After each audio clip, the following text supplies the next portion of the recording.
She walked into the dealership wearing jeans and a simple white t-shirt, inquiring about a luxury car. The salesman looked her up and down with disdain. "I'm sorry, but I think you're in the wrong place," he sneered, gesturing toward the exit. "These vehicles start at $300,000. As other staff members snickered and customers stared, her face flushed with humiliation. "Schlecht wie tut wird." The next morning, a gleaming Rolls-Royce Phantom pulled up outside the dealership.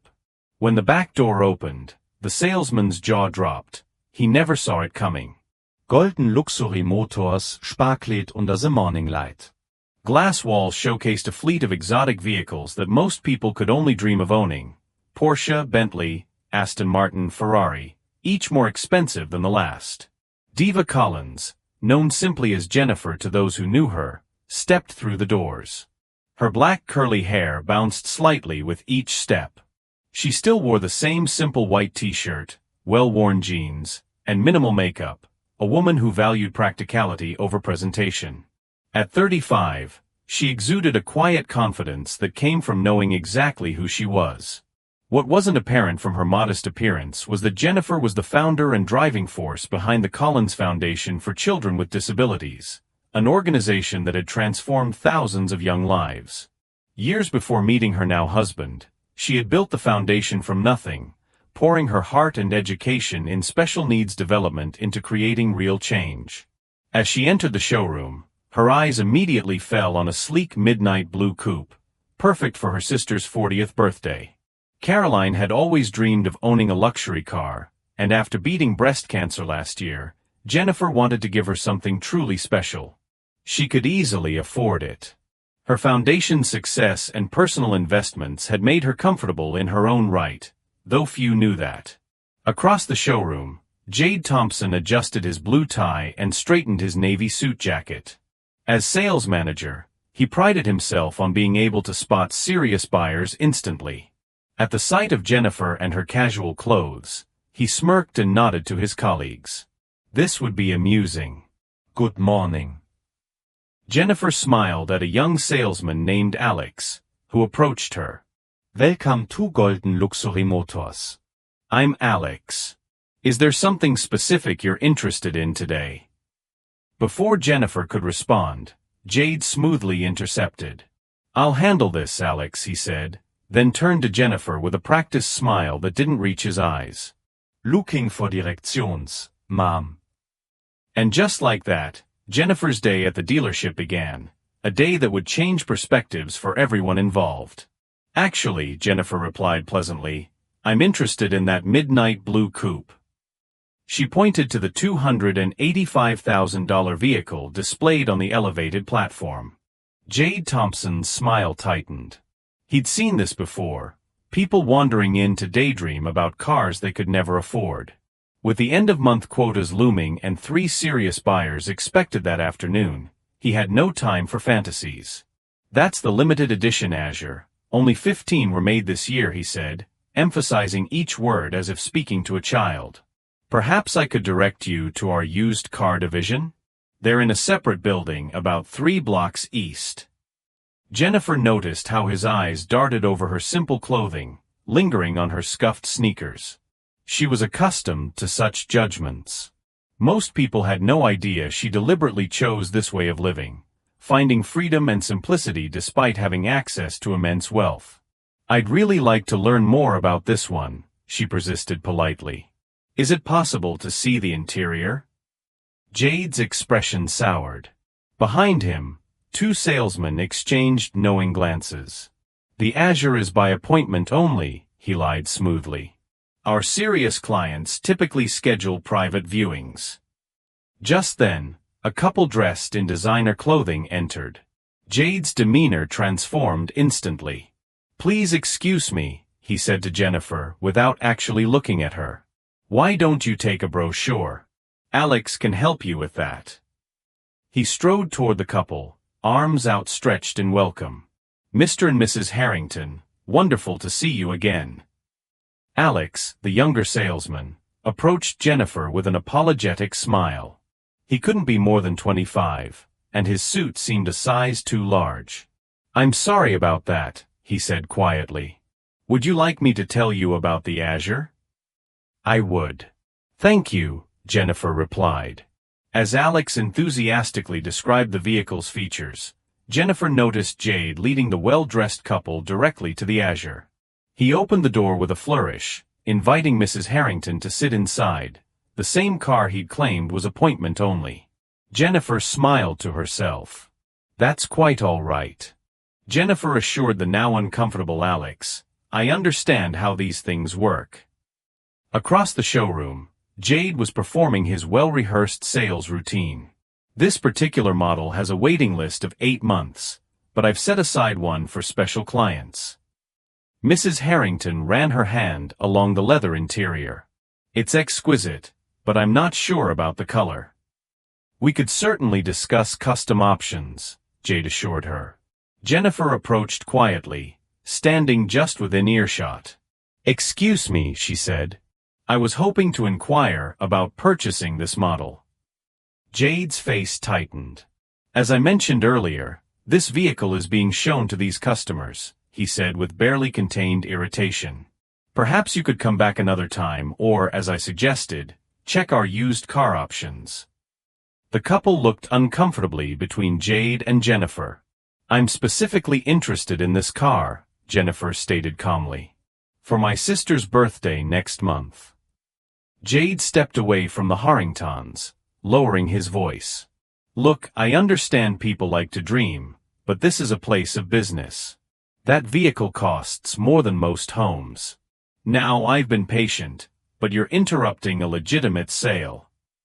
Several nearby customers had stopped to watch the uncomfortable exchange. Alex hovered anxiously at the periphery. I'm prepared to make a cash purchase today, Jennifer said, maintaining her composure. That was when Jade's professional veneer completely cracked. He laughed, a short harsh sound that echoed across the showroom floor. Several heads turned. A cash purchase? Really? His voice was louder now, designed to humiliate. This isn't a yard sale. We're talking about $250,000. People who can afford these cars don't dress like. He gestured dismissively at her outfit. Jennifer felt her cheeks flush, not from embarrassment but from a slow-building anger. Not for herself, she'd experienced such treatment before, but for anyone who had ever been judged by their appearance. I believe my money is as good as anyone else's, she said quietly. Jade stepped closer, towering over her. Let me be clear, he said, no longer bothering to hide his disdain. You are wasting my time and embarrassing yourself. Either make an appointment for a serious discussion, dressed appropriately, or please leave the premises. The showroom had gone silent. The Harringtons had stepped away from the car, visibly uncomfortable. Is there a problem here? A new voice joined the conversation. The dealership's owner, Richard Mason, had been attracted by the commotion. Jade straightened his tie. No problem, sir. Just explaining to this lady that we operate by appointment for serious buyers. Richard Mason assessed the situation quickly, taking in Jennifer's simple appearance and the watching crowd. His expression made it clear which side he was taking. I see, he said. Miss Collins, Jennifer supplied. Miss Collins, Richard corrected. Perhaps there's been a misunderstanding. Our clientele typically, well, they understand the exclusivity of our vehicles. I understand perfectly, Jennifer replied, her voice steady despite the humiliation burning in her chest. Your sales manager has made your policies quite clear. Jade stepped forward again, his voice dripping with condescension. If you're genuinely interested, which I doubt, you can call for an appointment. But I'd suggest bringing proof of funds and dressing the part. These cars, he gestured around the showroom, are for a certain class of people. A murmur rippled through the onlookers.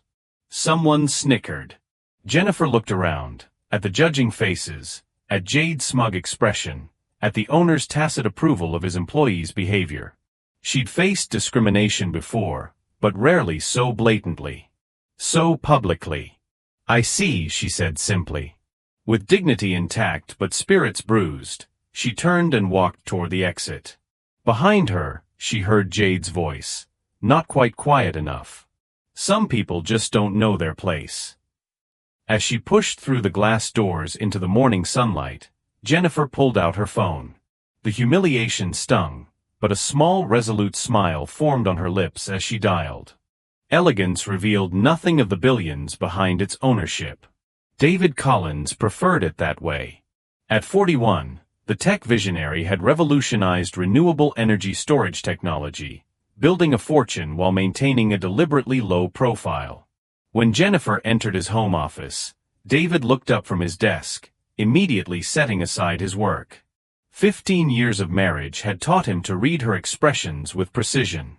Something was wrong. "What happened?" he asked, moving around the desk to meet her. Jennifer sank into a leather chair, the morning's events washing over her anew. "It was educational," she said with a wry smile that didn't reach her eyes. She recounted the experience at the dealership, the condescension, the humiliation, the blatant discrimination. As she spoke, David's expression darkened, but he remained silent, giving her space to process. "It's not about me," she concluded. "I have the privilege of walking away knowing the truth. But how many people get treated that way every day, without the comfort of knowing they actually could afford what they're being denied?" David nodded thoughtfully.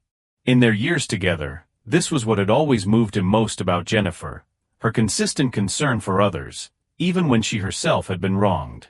"So what would you like to do about it?" he asked finally. "Part of me wants to do nothing," she admitted. "Just buy Caroline's gift elsewhere." She paused, then sighed. "But then I think about that young salesman, Alex, who treated me with respect regardless of how I was dressed. And I think about all the people who face that kind of judgment without having any recourse." She looked directly at David. "These people need to understand that worth isn't determined by appearance. But I don't want vengeance, I want awareness." David nodded slowly, a plan forming in his mind. "I think I might have an idea that accomplishes both. Nothing too dramatic." Jennifer warned, knowing her husband's protective instincts, no buying the dealership and firing everyone. David laughed. "Nothing so cliché. But maybe." He leaned forward, eyes twinkling. "A little education is in order." Together, they crafted a plan, not for revenge, but for enlightenment. Something that might change perspectives more effectively than simple retribution. "Are you sure you don't want to come along?" David asked when they had finalized the details. Jennifer shook her head. "This isn't about me needing to witness their comeuppance. It's about them learning to see beyond appearances." She paused, then added with a smile, "But I expect a full report." As evening settled over their home, David made several phone calls, setting things in motion for the following morning. Tomorrow would bring a powerful lesson in humility, and the danger of assumptions. Not just for Jade Thompson, but for everyone at Golden Luxury Motors. The following morning arrived with picture-perfect weather. Jade Thompson entered Golden Luxury Motors with a confident stride, straightening his signature blue tie. Yesterday's incident with the underdressed woman had become an amusing anecdote, one he'd shared over drinks with colleagues. Another delusional dreamer, thinking she belonged in the world of luxury. The showroom gleamed under carefully positioned lights, exotic cars arranged strategically to maximize their allure. Jade had just finished the morning staff meeting, emphasizing the importance of qualifying customers properly. "Remember," he'd instructed the sales team, "our time is valuable. We cater to a specific clientele. It's not elitism, it's efficiency." Alex, the young salesman, had remained quiet during the meeting, his discomfort evident. Jade made a mental note to have a word with him about proper customer assessment. At precisely 10:17 a.m., the distinctive purr of an exceptional engine drew attention outside. Through the floor-to-ceiling windows, a vehicle unlike any other glided to a stop directly in front of the main entrance. Conversations halted mid-sentence. Even Jade, typically unimpressed by luxury vehicles given his daily proximity to them, felt his pulse quicken. A Rolls-Royce Phantom extended wheelbase. But not just any Phantom. This was a custom model, its unique midnight blue finish shifting colors in the sunlight. Conservative estimates would place its value north of $1.2 million. Is that? Richard Mason, the owner, had emerged from his office, drawn by the sudden silence. The bespoke Phantom, Jade confirmed, already moving toward the entrance. Extremely rare Konfiguration. A uniformed chauffeur exited the Rolls-Royce and walked around to open the rear passenger door with white-gloved precision. From the vehicle emerged a man of commanding presence, tall, impeccably dressed in a tailored suit that whispered rather than shouted its five-figure price tag. His salt-and-pepper hair was perfectly groomed, his posture effortlessly authoritative. Jade's salesman instincts kicked into overdrive. This was beyond a good prospect. This was the kind of client dealerships competed for. The kind whose purchases included not just one vehicle, but potentially an ongoing relationship worth millions. Good morning, sir. Welcome to Golden Luxury Motors.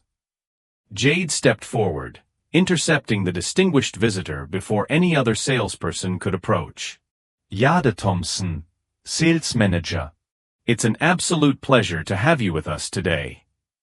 The man regarded Jade with an unreadable expression, then offered a polite smile that didn't quite reach his eyes. David Collins, he replied simply, offering a firm handshake. Jade's mind raced. The name sounded vaguely familiar, but he couldn't immediately place it. Regardless, the Rolls-Royce spoke volumes about the man's financial status. Mr. Collins, it's truly an honor. What brings you to our humble establishment today? Perhaps I could show you our newest arrivals. We just received a limited edition. David raised a hand slightly, halting Jade's practiced pitch. Actually, I'm here about a specific vehicle, the Azure Coupe, Midnight Blue. Jade smile broadened. Excellent Klasse, sir. One of only 15 produced this year. I'd be delighted to show you. It's actually right over. I know where it is, David interrupted smoothly. My wife was here yesterday, expressing interest in it. Jade's customer service smile remained fixed, though confusion flickered in his eyes. Your wife? I don't recall. Perhaps one of my colleagues assisted her. David's expression cooled noticeably. No, Mr. Thompson. You assisted here. Or rather, you refused to assist her. Diva Collins. She was wearing jeans and a white t-shirt.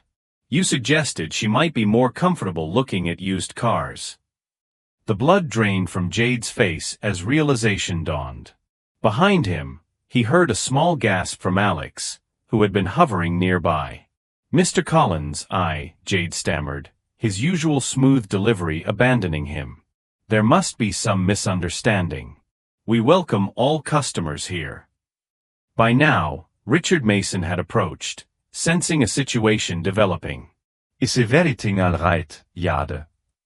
David turned his attention to the owner. Mr. Mason, I presume? Richard nodded. Yes, indeed. Welcome to Golden Luxury Motors. Thank you. David's tone remained polite but firm. I was just explaining to Mr. Thompson that my wife visited yesterday, interested in purchasing the Azure Coupe as a gift for her sister. She was, however, treated in a manner that I find troubling. Richard's expression shifted rapidly from welcoming to concerned. I'm sorry to hear that. I believe I was briefly involved in a conversation, but I wasn't aware of all the details. David nodded thoughtfully. The details include your sales manager here suggesting that people like her don't belong in an establishment like this, based solely on her casual attire. By now, a small crowd had gathered, other salespeople, support staff, even a few early customers. The showroom had gone completely silent. Mr. Collins, Jade began, desperation creeping into his voice. David cut him off. It wasn't a misunderstanding. Alex suddenly spoke up. All eyes turned to the young salesman, who looked surprised at his own courage. Miss Collins was treated poorly, he said. She was polite and specific about her interest in the Azure, and she was dismissed repeatedly, based solely on her appearance. Jade shot Alex a withering look, but the damage was done. David turned back to Richard Mason. You know, it's interesting. My wife founded and runs the Collins Foundation for Children with Disabilities. It's been her life's work since before I met her. She's raised over $50 million for specialized medical equipment and educational programs. He paused, letting this sink in. Jennifer chooses to dress simply because she believes in living modestly, despite our means. She finds it keeps her connected to the families she helps. It's one of the countless reasons I love her. Richard Mason had gone pale. Mr. Collins, I assure you, this does not reflect the values of our dealership. Wie pride our selves on. Actions speak louder than mission statements, Mr. Mason, David interrupted firmly. Now regarding the Azure, I'm not here to purchase just one vehicle. Jade perked up slightly at this, a glimmer of professional hope breaking through his distress. I was planning to purchase the Azure for my wife's sister, as Jennifer intended. But I was also considering a fleet replacement for our corporate vehicles, 7 in total. And my personal collection could use updating as well. Mason's eyes widened. A sale of that magnitude would make their quarterly targets in a single transaction. However, I find myself questioning whether this is the right establishment for such a significant investment. The silence in the showroom was absolute. Jade looked physically ill. Mr. Collins, Richard began desperately. I cannot apologize enough for this unfortunate incident. I assure you, this is not how we conduct business. Please, allow us to make this right. David considered this for a moment. Then finally he spoke. Perhaps there is a way forward, he said. But it would require more than just selling me cars. Anything, Richard assured him quickly. The Collins Foundation is hosting a benefit gala next month. We're raising funds for a new adaptive sports complex for children with physical disabilities. He turned to the mortified sales manager. Jade, I think your presence would be educational. Jade swallowed hard. Sir. Not as a guest, David clarified. As a volunteer. The foundation is always looking for people to help with setup, to assist the children, to see firsthand the work being done. The implication was clear. This wasn't just about selling cars anymore. It was about learning a fundamental lesson in human value. Additionally, David continued, now addressing Richard Mason, the dealership might consider implementing a training program on unconscious bias. I know several excellent consultants. Richard nodded emphatically. Absolutely. We would welcome such an initiative. David then turned to Alex, the young salesman who had spoken up. I'd like you to handle all the paperwork, starting with the Azure for my sister-in-law. Alex's eyes widened. Me? I thank you, sir. I'd be honored. Good, David said with finality. Now, shall we discuss the specifics of the corporate fleet? As they moved toward Mason's office, David paused in front of the Azure, running his hand along its sleek contour. My wife has excellent taste, doesn't she? Behind them, Jade Thompson stood motionless. His perfect world. Fundamentally altered. The harsh truth had finally dawned on him. He had revealed his character, not by how he treated those he thought important, but by how he treated those he believed were not. 1 month later. The Collins Foundation Benefit Gala transformed the Grand Boston Hotel into a celebration of possibility. Children with various disabilities and their families mingled with donors, medical professionals, and supporters. Near the entrance, Jade Thompson, dressed not in his usual tailored suit but in the event staff uniform, directed guests and assisted a young boy in a wheelchair. The past month had changed him profoundly. His volunteer work at the foundation had started as an obligation, the price of professional survival. But something unexpected had happened. As he witnessed the challenges these children face daily, and the dignity with which they met them. Across the room, Jennifer Collins, elegant in a simple blue dress, approached him. Despite knowing who she was now, Jade found himself struck once again by her lack of pretension. "How are you finding the experience, Jade?" she asked. He considered the question seriously. "Humbling," he finally answered. "And necessary." Jennifer nodded. "Thomas seems to have taken a liking to you," she observed, referring to the boy in the wheelchair.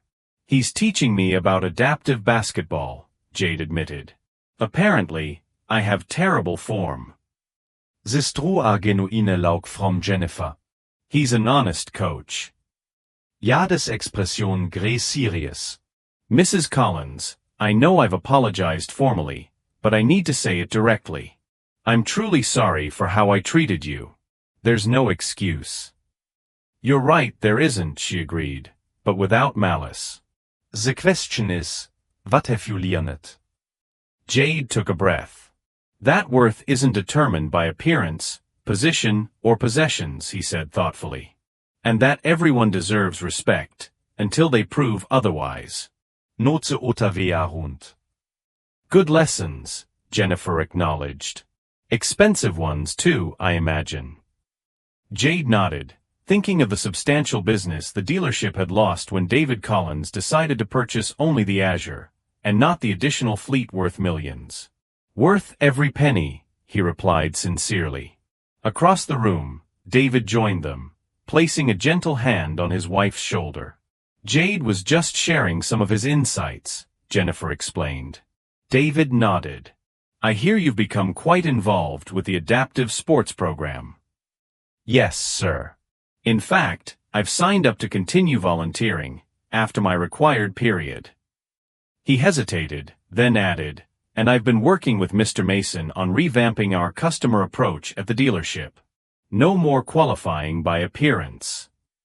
David's expression remained unreadable for a moment, then he nodded, satisfied. "I'm glad to hear it," he said. Then, to Jade's utter surprise, David added, "Which reminds me, that corporate fleet I mentioned? We're still in the market. Perhaps you could handle that transaction. Alex speaks highly of how you've been mentoring him." Jade's expression flickered with shock before settling into something deeper, genuine gratitude. "I would be honored, Mr. Collins. Truly honored." Later that evening, as the event wound down, Jade watched Jennifer and David Collins moving through the crowd, not flaunting their wealth or influence, but connecting genuinely with each child and family. He reflected on how completely his perception had shifted. A month ago, he would have dismissed someone like Jennifer Collins based on her casual appearance. Now, he understood that true value ran deeper than designer labels, luxury cars, or executive titles. As Jade helped Thomas back into his wheelchair after a photo session, the boy grinned up at him. "You know what, Mr. Jade? You're pretty cool for a grown-up." Jade smiled. "Coming from you, Thomas, that's the highest compliment I've received in a very long time." And he meant it. We all make judgments based on appearances, don't we? But as Jade Thompson discovered, looking beyond the surface can reveal extraordinary people and life-changing opportunities. If this story resonated with you, please hit that subscribe button and join our community of story lovers. We'd love to hear your thoughts in the comments below.